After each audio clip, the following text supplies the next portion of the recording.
the value of a buyer strategy session and as a real estate agent, how you can use this to accelerate your business. Hi, it's Maria Quattrone, and today we discuss about why a buyer strategy session is critical in accelerating your real estate business. So a lot of times, most of the times, real estate agents, realtors, when they get an opportunity, they have a new buyer, they run out and they show the property. And this is a major, major mistake. Number one, safety. Who is the buyer that you're showing? Did you ID them? Does somebody in your company know where you are and who you're with? Okay, that's number one is safety. Number two, do they have a mortgage? Are they able to get a mortgage? Are they financeable? Or are they paying cash? In that case, did you receive proof of funds? Okay, so one is safety. Two, we want to know that they have the potential to close on the property. They have cash in the bank, and or they have a mortgage pre-approval. Number three, why a buyer strategy session is critical to your business. You don't want to be running around with people that you don't even know what they want. When I was young in my career, I took people out, they said, oh yeah, we're approved to 500,000, no problem. Yep, with this and that. I'm sure you've all heard it before, a lot of BS. And so what happens is I show them the property, they love it. And then we go to get the mortgage pre-approval. And guess what? They're only qualified to 400. And guess what? They never bought the house because every other house after that I showed them did not match up to the $500,000 house. And it was never going to match up to the $500,000 house because they only could afford $400,000. So that was a mistake I learned 18 years ago, and I haven't done that since. So why is this buyer strategy session important? Number one, we want to know exactly what the buyer is looking for. Okay, so we bring them into the office. We have a professional consultation, where we're asking them a lot of questions about how many bedrooms do you want? How many bathrooms do you want? What size home do you want? What's important in the home? How long are you going to be in the home? How far do you want this home from your office or your place of work? What else is important in the property? Is it a fixer-upper? Do you not want a fixer-upper? Do you want something perfect? Do you want new construction? What things are important about it? Why do you want to buy now? Do you have to absolutely 100% buy? Where are you within your current living situation? Do you own? Do you rent? Is there anybody else making this buying decision? Years ago, once again, I was working with clients. I did the buyer consult. They told me that nobody else needed to decide. And then in the 11th hour, after they went under contract, they wanted to show Uncle Louie. And you know what happened? Uncle Louie came and saw the house. And Uncle Louie, because he had not seen all the other crappy houses that the clients looked at, he only saw this one house and he thought it was crappy. In fact, it was the best house that they could afford. But Uncle Louie killed the deal. So we want to know up front, are there any other decision makers? Does anybody else have to approve this sale? And if that is the case, they must go to every showing with you. They cannot just show up from time to time. And if they can't attend the showing, then what they actually can do, you can do FaceTime nowadays. We're lucky we didn't have FaceTime at that point in time. Why else is a buyer strategy session critical to accelerating your career? You want to know in today's environment that you're working with a AAA buyer. one, they're qualified. Okay, they are qualified for the loan. Two, they already have a pre-approval or cash in the bank. And number three, they have the funds to close on the property. Because the listing agent is going to want to see all of those three things. You need to get them up front. Now you have a commitment from somebody and a timeline of when they want to be in their home. So I had a conversation with a nice woman yesterday. She has to sell and she wants to buy. And I said, well, when do you want to be in your home? By next July.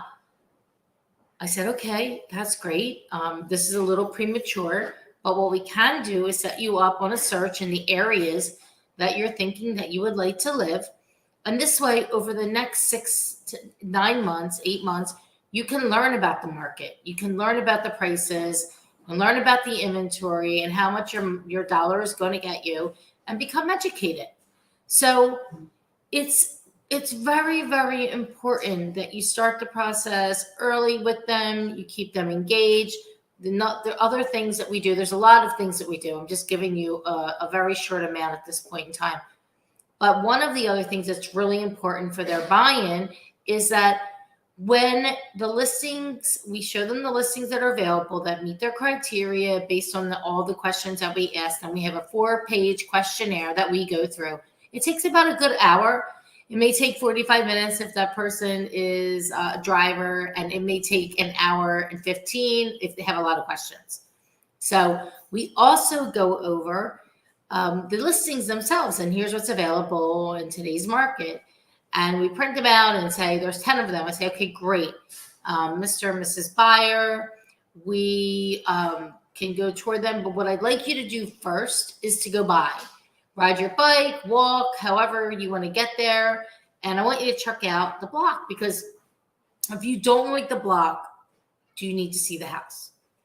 And the answer is no, you do not need to see the house. So we will eliminate houses based on the block if they do not like it. And that's their decision, not mine. And so some of the other things that happen during the buyer consult and strategy session is that we'll go over, if they're a first-time buyer, the agreement of sale.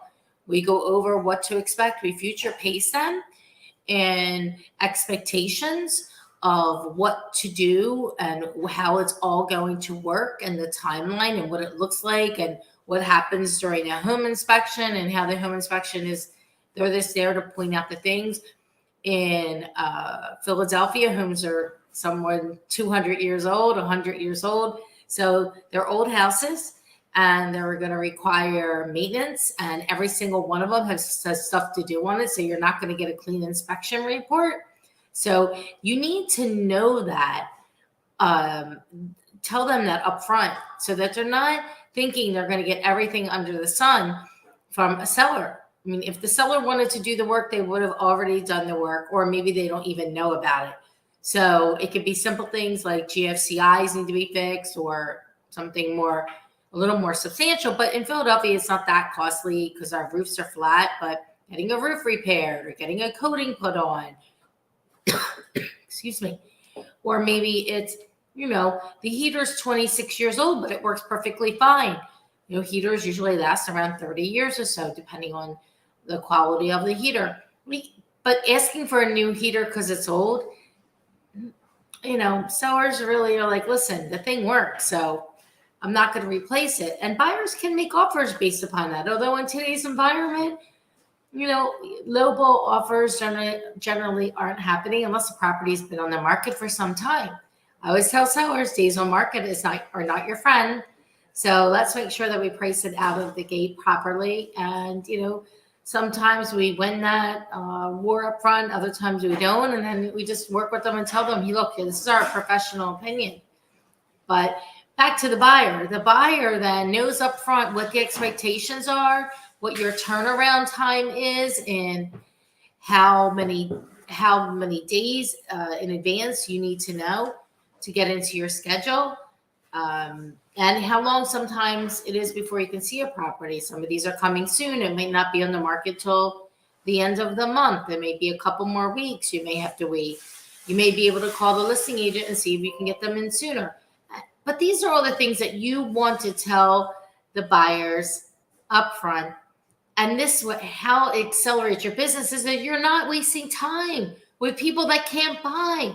I hear so many times from real estate agents and realtors, oh my God, I took them out and then I found out that they didn't pay their taxes, or, they didn't pay their child support, or they actually don't have enough money to close.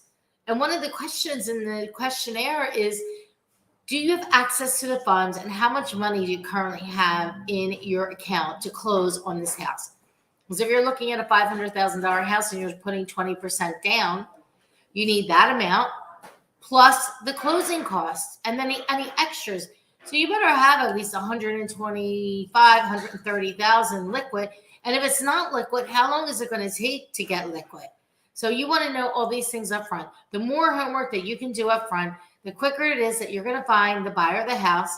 And most of the buyers are in what I call our queue for 30 to 60 days. You should find them a house in a couple weeks, and then go to contract and close in the next, 30 to 45 days. Although with our mortgage company, we can also do closings. We did one in 14 days this year, but average we can do 21 days. So we can get them to the settlement table as quickly as possible. So if you want to accelerate your business working with buyers, make sure that you do a buyer. We do seller strategy sessions. In this case, you're going to do a buyer strategy session. I hope that you enjoyed this tip. If you do, like and share this with somebody that you think would enjoy it and needs to hear it. And do me a favor, just hit the follow button. Otherwise, you might not see me again.